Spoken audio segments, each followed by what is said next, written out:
Hello and welcome. My name is Karina Abbott, and I'm speaking with two talented musicians, Danny McGuire and Monokino, about their newest project for the Dutch Embassy's Connecting North Sea Neighbors initiative. Thank you so much for joining me today, guys. Thanks, Karina. Yeah. Thank you. So this project is essentially like a joint effort where you both have written a song based on your experiences over the last year, as a sort of an uplifting, like musical exchange between the Netherlands and the UK, Georgie being from the Netherlands, Danny from Scotland, sponsored by the Dutch Embassy here in the UK to bring together the two nations through music during these hard times of no gigs and even less motivation. Does that sound about right? Yeah, sounds good. Okay. Better than we did, Karina. Could you tell me a little bit more about like how this project came about for you guys? George and I have done a few things together before. We've never actually made music together, but we've done some shows in Amsterdam, and we're supposed to be doing a little tour last autumn. I don't even know what year it is now, but that wasn't going to happen. And then we got this opportunity to both sort of create our own tracks, but we can sort of keep in touch through it and release them as a sort of split A. Mm-hmm. So it's two singles released a week apart. And we've kind of been working on it for quite a few months now. And like there's a project called Connecting the UK Neighboring Fund, actually. So I thought about Danny and to do something together. And yeah, that's how it all developed and started. And the embassy was quite enthusiastic about the plan. Also, they said like, yeah, well, this is really good that you're still working on music, although you cannot really travel anymore, because that was also the situation.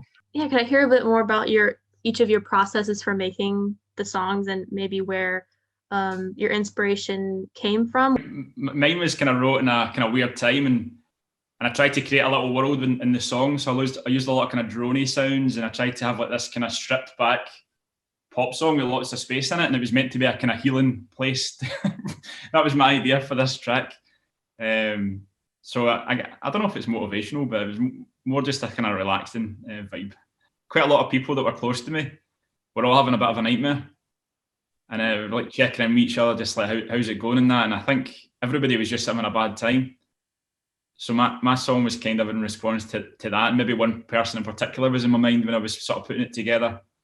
So it was meant to be like maybe something I would write for, just as a wee reminder to my friends, just to sort of, keep being yourself, take it easy, don't panic, it's going to be fine, it comes in waves and all the rest of it. So it was more about that. Mm-hmm. What about you, George?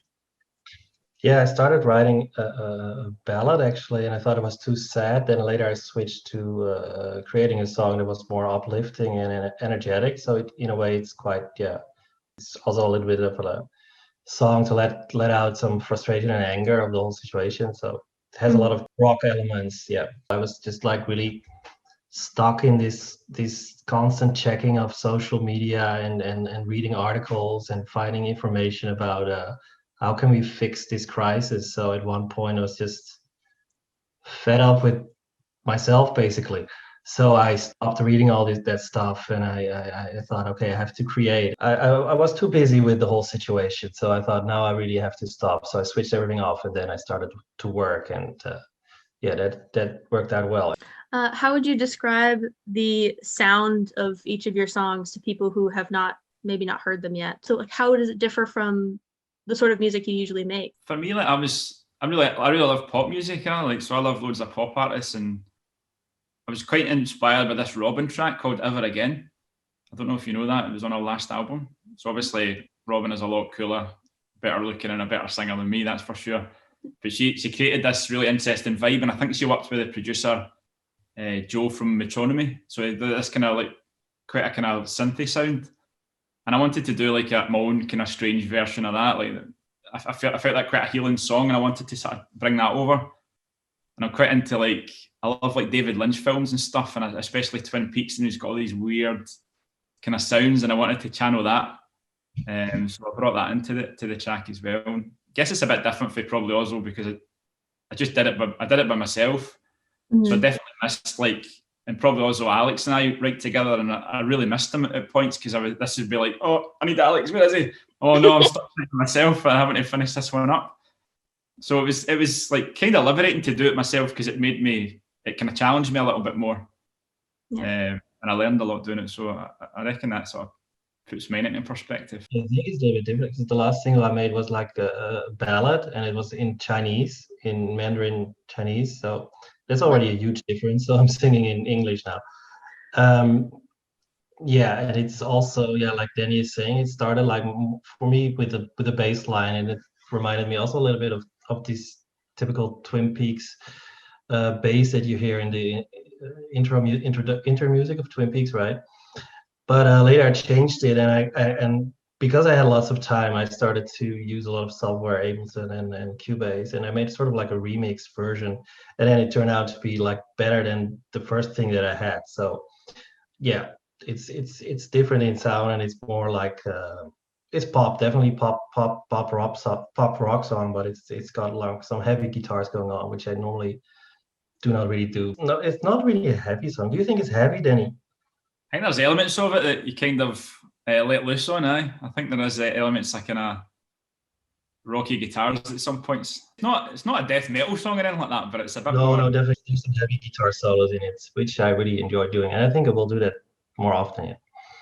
Yeah. What is like a positive memory from 2020 that you have?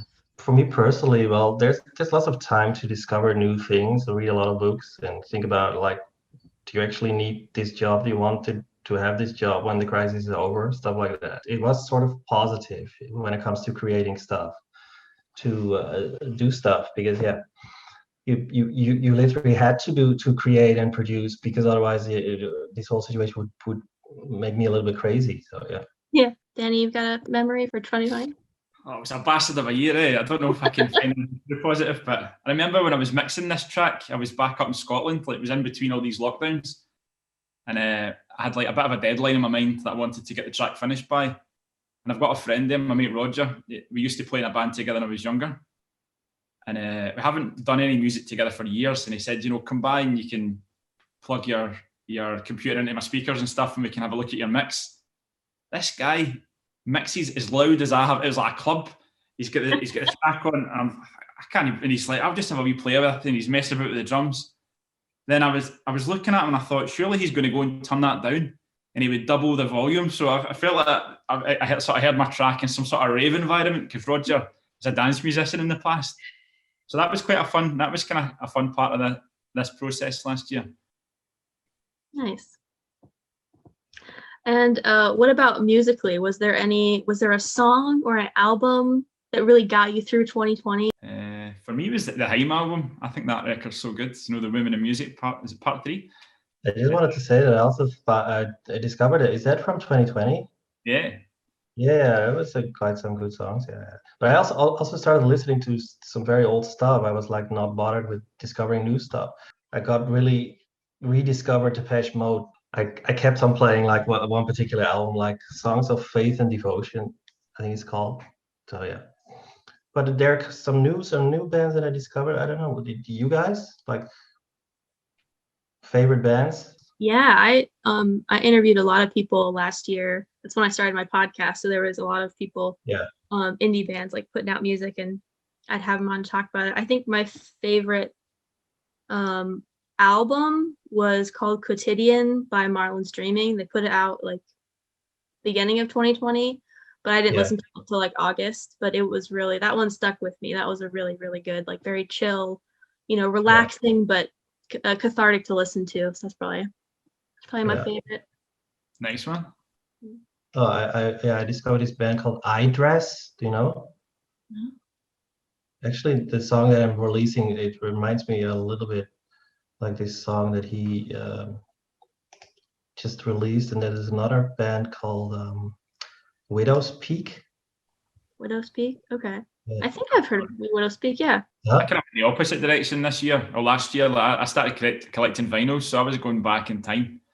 There's kind of like a few belters actually. There's like a lot of the Fleetwood Mac like side projects were really cool back in the day. So there's a Buckingham Nicks album where Lindsey Buckingham and Stevie Nicks had did before they were in Fleetwood Mac, and I think a lot of people don't really know about it. It's not on the streaming services or anything.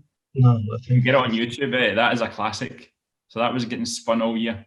So where can people find you guys online? Where can they listen to the singles? Want to shout out your social medias? Monokino.com. Instagram also Monokino, YouTube, everything. Like nobody uses that name, so it's easy to find. Just Google. Mine's pretty much it's DannyMcGuire.co.uk, and it's Danny McGuire on Instagram, and Spotify's live from the 5th of February as well. But that's a difficult name, Danny McGuire. I googled it. There's a football player. I know there's a rugby player called Danny McGuire, the bastard. Oh, rugby, yeah. He's very famous as well. Yeah. I can't compete with him. He's bigger than me, better looking. He's probably made a lot more money as well. So yeah. Well, thank you so much then for your time. Yeah, absolutely. Thanks for being on. See you guys. Take care of yourself. Thank you so much. Bye-bye. Bye.